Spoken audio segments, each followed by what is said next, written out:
Hello everyone, it's Tax72 here, and for today, welcome back to another review video where this time I'm going to be reviewing the latest in the Mario Tennis franchise, Mario Tennis Fever. This game I've recently gotten on my birthday, so that's one thing, and I got to play this game for around a good 5 to 6 hours. I managed to, almost beat the story by now. I played a lot of single player modes and basically tried some other miscellaneous things here and there, and before I had bought Fever, I mostly got assists beforehand to see if there was any differences, any upgrades from the last tennis title, as well as some downgrades of what differences between them, and really the question that a lot of people have been asking if you are planning to either get a Switch 2 or wanted to get more Nintendo related games that is with your Switch 2. Is Mario Tennis Fever really worth the game and purchase, especially at a price in of $70, which is a huge major issue that a lot of people have spoken about this game for a while since it was first announced back in September. So this video obviously is my personal thoughts and opinions on how I feel about it. You can disagree with me all you want. I'm mostly going to be doing the same things as I always do, like the quality and presentation, the story mode, the gameplay, etc, etc. So I hope you guys enjoyed this review video nonetheless, and let's get started if questioning if Mario Tennis Fever is truly worth the purchase. So the first topic I always go over when it comes to these review videos is the quality and presentation, and so far in terms of all the Switch 2 titles that I have covered and reviewed in games like Mario Kart World, like Donkey Kong Bonanza, and even Metroid Prime 4 Beyond, I can say that these games look really good and spectacular in terms of graphics and quality. Every light-in and every molecule and even the quality and presentation for each of these games look really good in some cases. And then there are also some other Switch 2 titles like Pokemon Legends ZA where the graphics aren't really the most spectacular thing, but it's definitely passable at best.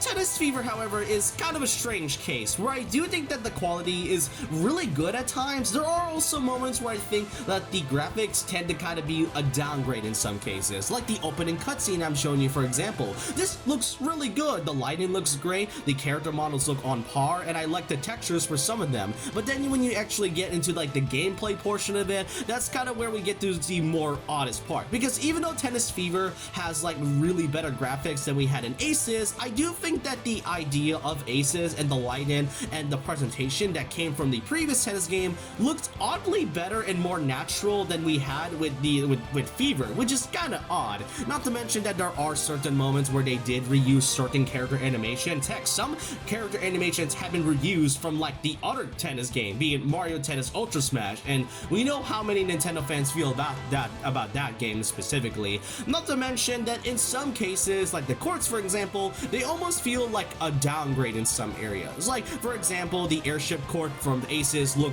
really odd, but Fever definitely fixes the airship and looks much more natural and feels more online with Mario. But then when you look at the forest court, for example, what exactly happened here? The tennis court from Aces looks miles better than we had in Fever, and as I said, there are moments where I feel like the cutscenes and the graphics tend to really be good, like the opening one I just showed you, but then the game story mode where it feels like you're watching a literal movie going by, even though it does look like it comes from a Gmod video from the mid-2010s. But overall, I do think that graphics and presentation is fine for what it is. It's much more of an improvement than what we had in Aces, such as textures, character models, and especially the graphics in general, but I do feel there are some moments in the game where it does feel like it's a downgrade from Aces in general. That's just kind of how I feel about it, but the graphics is mostly the biggest part about it. The gameplay is also what matters the most.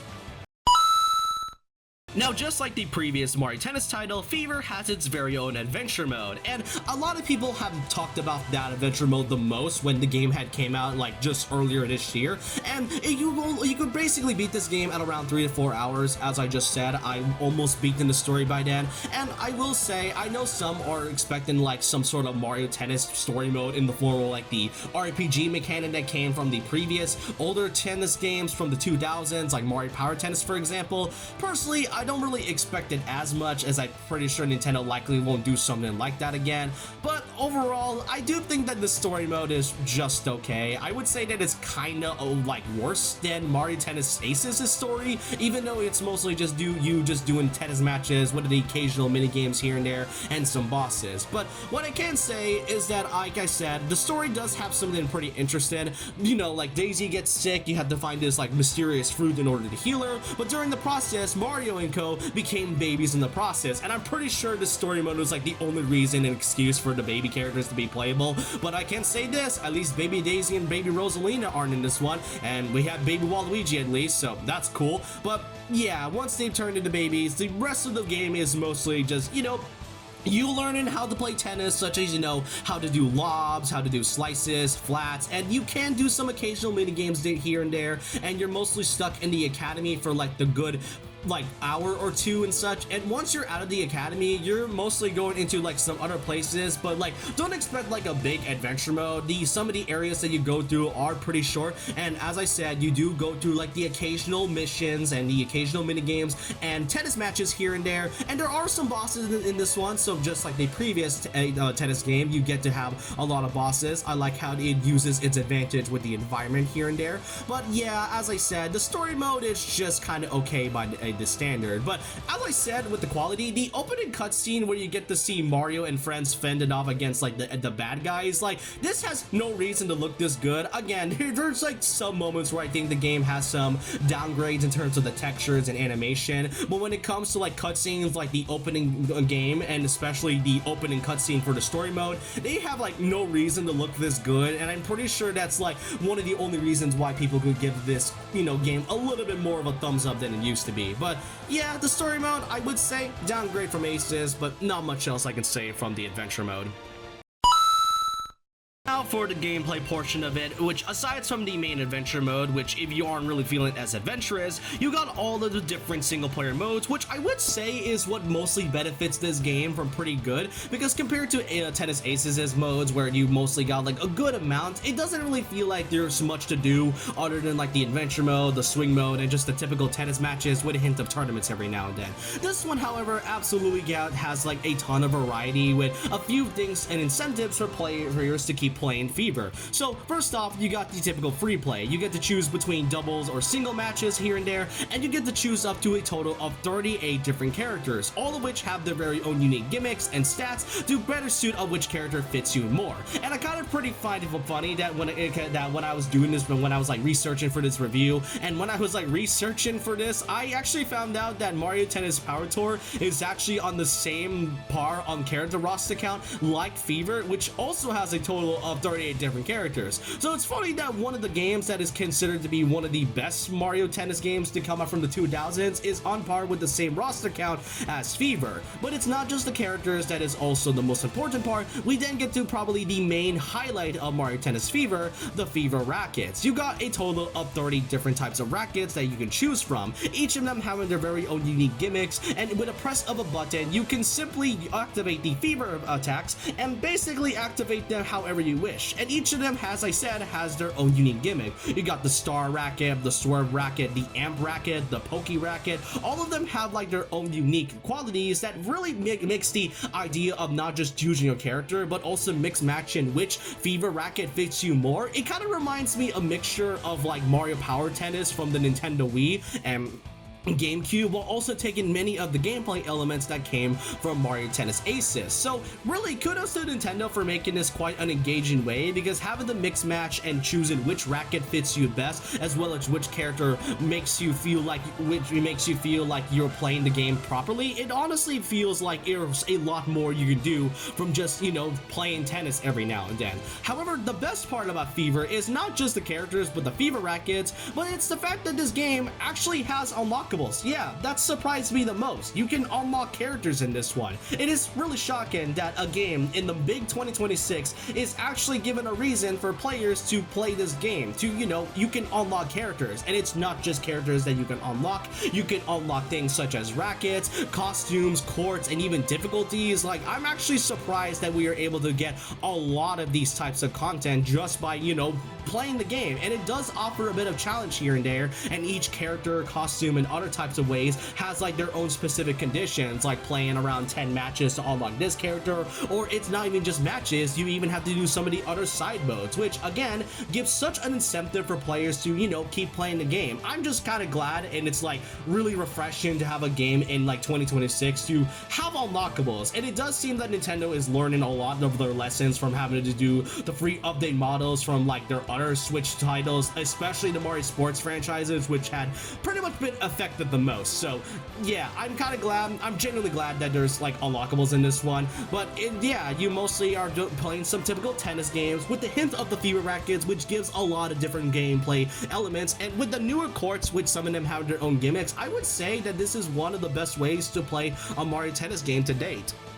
Now, aside from the main free play, which you get the mixed match yearbook characters, matches, as well as the fever rackets, you got the mainstay tournament mode, and it is a tournament. You beat each character one by one and get to see who the champion is, and you can choose either between single tournaments or double tournaments. And I do like how the difficulty tends to kind of ramp up a little by the time you get to the Star Cup, which offers quite a lot of challenge, which that's another thing I really like about this game. Other than the unlockables, Fever really does offer quite a lot of challenge when you get higher and higher, which not only gives you improvements and time to kind of learn their movements and how you're able to mix match the right fever racket and character in order to beat it, but actually being able to beat it is also what makes the characters that you want to unlock specifically more rewarding than it has to be. But other than that, it is mostly a typical tournament mode, and aside from the tournament mode, you got the trial towers, and this one is also really challenging too. You get to choose, you get around 3 types of towers to go through, and you have to climb all the way up to the 10th floor as high as you can, and with 10 different types of ways you can do so,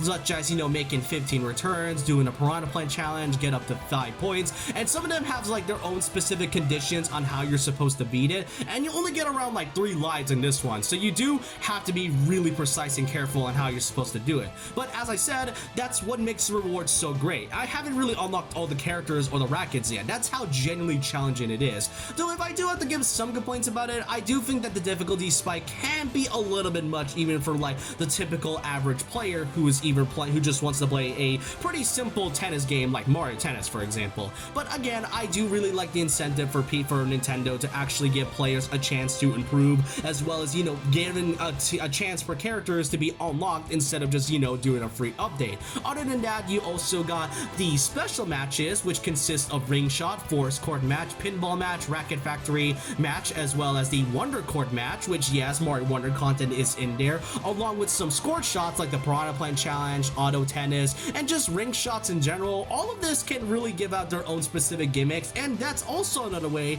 you could unlock characters. As you can see, unlocking characters is pretty important in this one, and I really like how some of the other courts like the forest court, the pinball match ones, have like their very own specific gimmick, which really I would say that out of all of them, the gimmicks is also what really makes Fever shine a lot more than what we had in Tennis Aces, for example. Now, if I have to give another major complaint, is that aside from like the pretty lame story mode, as well as the, you know, quality and graphics kind of going up and down here and there, the one thing that is mostly holding a lot of people back is definitely the $70 price tag. Now look, I like Mario Tennis, and it is probably my most favorite installment of the main like spin-off franchises, way more than Mario Kart, believe it or not. But the thing about it though is that I don't really see Fever to be in the same price range as like with a lot of titles that are also $70. Like Donkey Kong Bonanza is a game that is truly worth being $70 because of the gameplay, the story, and just the many things that you can do. But I don't see Fever being in the same pricing as with other games that are also $70. If I would see this be $50, then that's totally okay. If anything, if this game had released like after May, we would have likely seen Tennis Fever be like a $60 game or like a $50 game if Nintendo wanted to do so. But yeah, the pricing is definitely what sets a lot of people off about this, and that's totally understandable. You don't really have to get it now, and again, I do think it is pretty recommended that you likely get this whenever it is on a sale or something. But yeah, I don't really think it being $70 is truly justifiable at all. But one thing's for certain, I am kind of glad that there hasn't really been any plans for Nintendo to do any like free updates. As I said beforehand, it does seem that Nintendo is at least improving and at least understanding that the free update models, well, definitely a good idea at first, it left a lot to be desired for a lot of other major Nintendo games that have been fully affected this, whether in both a good way or a bad way at best. Now the question is Mario Tennis Fever really worth all the price in and purchase? Well, for a lot of things I could say, first, quite a few positives I really want to point out to. Sometimes the quality can really be good at times in terms of its graphics. The gameplay is really fun and engaging thanks to the Fever Rackets and the many types of characters that you can get, and not to mention having unlockables in this one is not only amazing but refreshing at best. And it's not just the single player modes that you can do just like the typical tennis matches, but even the other modes like the different mixed matches, from the the unique courts that you can do, the trial towers, and even just the tournament modes with offering a lot of different challenges. It's what makes this, if not probably, one of the best Mario Tennis games to date. Really, the only big problems that plague this game is the really lame adventure mode as well as the $70 pricing, and sometimes I do feel like that the graphics tend to be more of a downgrade from Aces than we had with Fever sometimes, and I just don't understand why in some cases they either reuse certain characters' animations while also having textures that look kind of good but also bad at the same time. So overall, my final verdict here is that if you are looking for a really fun tennis game, especially for a modern Mario Tennis game, then this would be pretty worth it. But if you aren't really too sure about the $70 pricing, then I do recommend waiting for at least a good while, maybe when it's like $40 or $50 at best, and I would give this final score around a 7.8 out of 10. As I said, this is probably, if not the best Mario Tennis game to date, and I'm not really curious to see how Nintendo is going to do or handle the other Mario Sports titles. I know people have been asking for like a new Mario Baseball game since like Super Sluggers, since we haven't had that for a long time. Maybe like a new sport like hockey, for example, or even an old sport that they haven't gone through for a long time, like Mario Basketball, for example. I am pretty curious to see how Nintendo is going to do this, but I do really hope that they do fix some parts of the game, such as the pricing, for example, of course. But yeah, Tennis Fever is truly worth all the price in, but the $70 one is just a bit much even for like the general audience. But with that, I hope you guys enjoyed this review video on Mario Tennis Fever. Let me know all your thoughts in the opinions down below on how you feel about this game. Do you think it's really worth all the hype, or do you really think that it should have been much better than what it has to be? Let me know all your thoughts in the opinions down below about this. And so with that, leave a like, comment, subscribe, hit the notification bell for more videos, follow my Twitter and Instagram, and I'll see you guys next time. And remember this, once a legend, always a legend.